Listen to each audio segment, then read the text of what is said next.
Welcome back. It has been a very long 5 days. Um, the the short version of the story is I drove to Salt Lake City to buy our fifth wheel, and on the way back home, lost a power steering hose, and so that was fun. Truck is being repaired right now.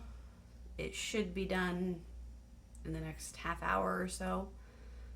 Um, but at this point, I am too exhausted to even think about trying to drive the last few hours home. The long version.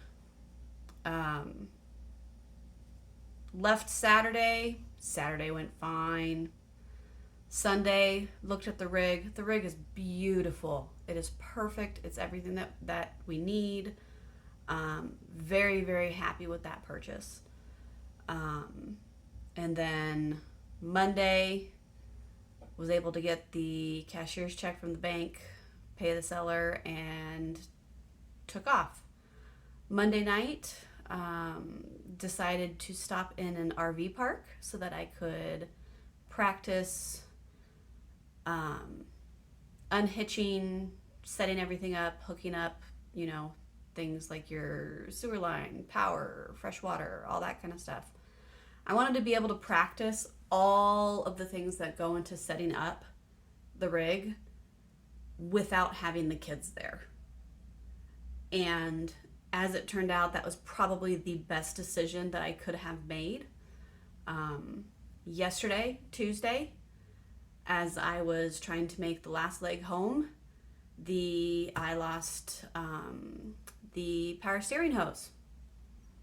It blew or came off, or I don't even know what at this point.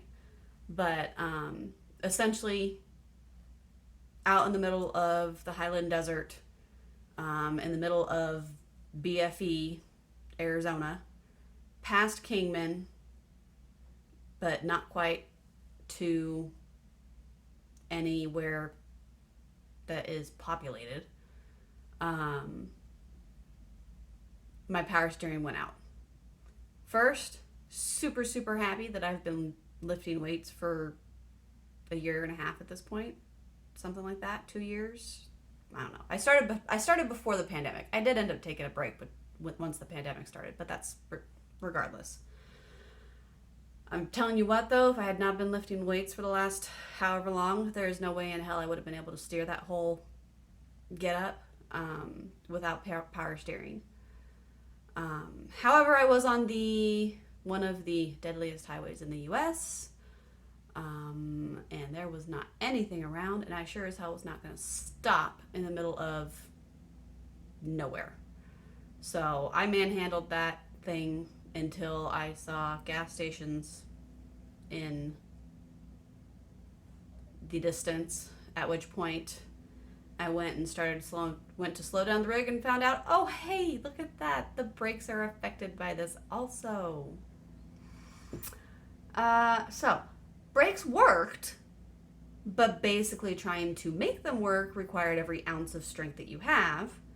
So between using the brakes, and then luckily we have the brake assist system that is installed on the truck, and then also, of course, the parking brake, I managed to get that thing stopped right at the gas station. Didn't block their entrance, didn't block anything except for the right lane of the highway. I got it stopped. I was safe. I got out. I got my little safety triangle out of the truck. I walked down the road, put that out, and then that's when all the fun started of, calling AAA and figuring out what the hell happened.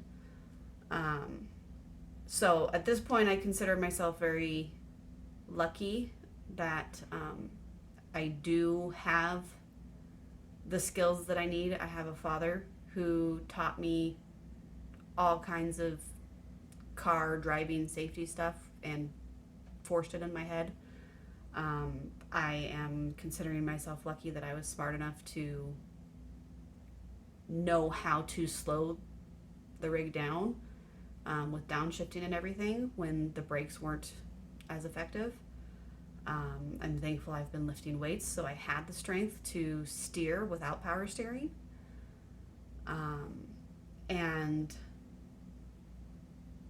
with everything that happened yesterday, I had so many angels touch my life yesterday to get me out of danger and into a spot where the situation could be fixed. Ultimately, what ended up happening, I ended up buying out one of the gas stations of all of their power steering fluid, filled up the reservoir, and that gave me enough to get off the highway into a dirt lot where a bunch of semi-trucks were parking for the gas station because AAA would not tow the truck with the fifth wheel attached to it, especially with it being a gooseneck. So I managed to get the truck and the rig off the highway, parked, and got the rig unhooked within 5 minutes. There is no way in hell I would have been able to do that had I not practiced unhitching the night before. I didn't even know it was possible to get it done that fast and safely. So right now, my fifth wheel is sitting in a semi-parking lot at a gas station about 72 miles away from here. I am camped out in a Best Western waiting for my truck to be fixed because this is where we were towed here to Wickenburg, Arizona. They have, because the system was run dry, they have to replace the actual power steering pump. They got the part though, and that should be done soon. They should be done by today. I just don't have the energy to drive an hour and a half back to pick up the rig, hook it back up, and then even make it back here to Wickenburg. That's just 3 hours round trip. That's not counting the extra time to make it all the way home.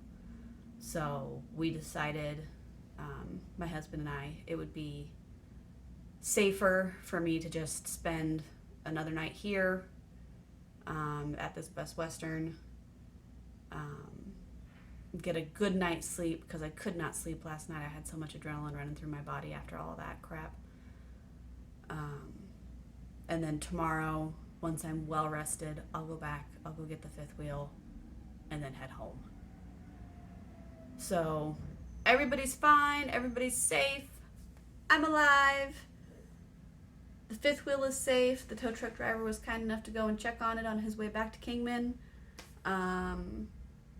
And the gas station said it could sit there for a day or two if it needs to, so that's good.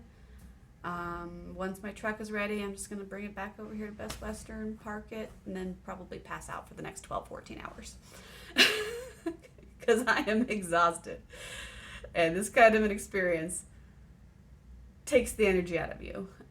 Doing long haul drives is exhausting to begin with, but then having to deal with the breakdown and all the crap that went along with it is just, I'm honestly kind of surprised I'm still awake.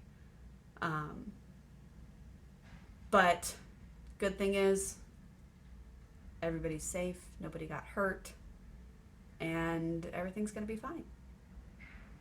So, you know, fate's willing, I'll be home tomorrow with our new fifth wheel. And we'll see what happens. All right. I know that this is a boring video and there's no whole lot, but you know, keep on keeping up with us. Make sure to subscribe to our channel if you're interested in all the insanity that we're dealing with and what we call life.